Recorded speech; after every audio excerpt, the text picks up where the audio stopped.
Okay. So, pressure, as you guys know in the book, is force over an area.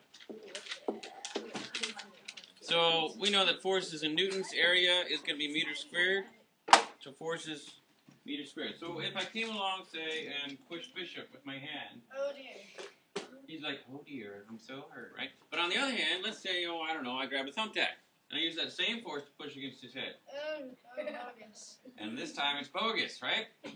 He doesn't want it at all. What's the difference? It's the same force. What's the difference? Very small area. So, since it's a very small area, it's a very big pressure, and you can easily pierce things, such as skin and bone and things like that. Or, let's take a butcher. Butcher has these knives.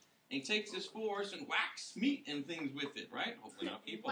And those knives, they come to a point, a very small area. And since you have that force of a very small area, you have a large pressure. Large pressure is enough to split wood. It's enough to split hairs. It's enough to split bones and meat and flesh, right? Yeah.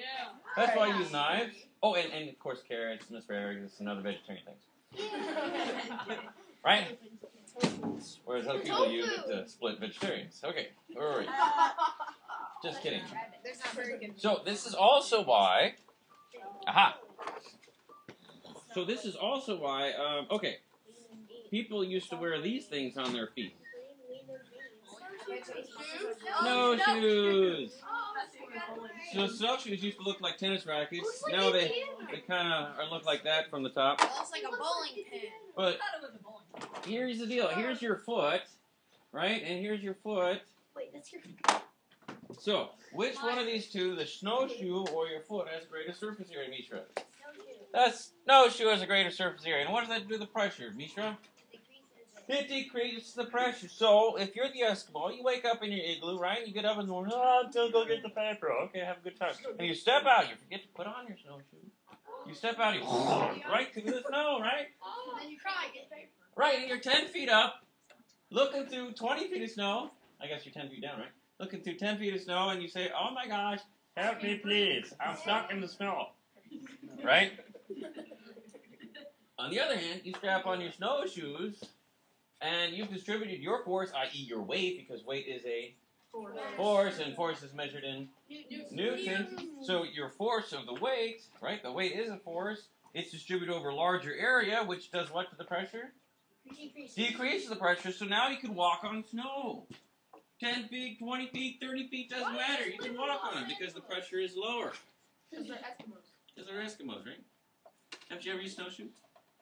I've never used snowshoes. I went to the... I've used snowshoes. Yeah. Okay. What's that big Mount Rainier, right? Okay, I went to Mount Rainier in Washington, and I go in the park, and the ranger says, well, the weather at this altitude is such and such, the weather at this altitude is such and such, the weather at this... I turned to my wife and said, have you ever heard a weather report like that? The weather at this altitude, at this altitude, this altitude? She said, no. I said, well, what do you recommend? Well, what you want to do? Well, we want to go hiking. Well, you should turn right around, don't go in the park, go right around, go rent you some snowshoes. I said, really? Really? Okay. So that's what we did. We turned around and got some snowshoes, and that's what we did. We distributed our weight, our force, over a larger area, and we hiked through the mountains. We didn't cause any avalanches, and we were on... Oh, golly. We were on...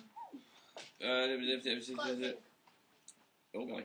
So we were on, like 20 feet of snow. Wow. Yeah. It's pretty cool. Clear ink. Is that better? Oh, golly. Close. Did it work? Did it die? No. You took a picture.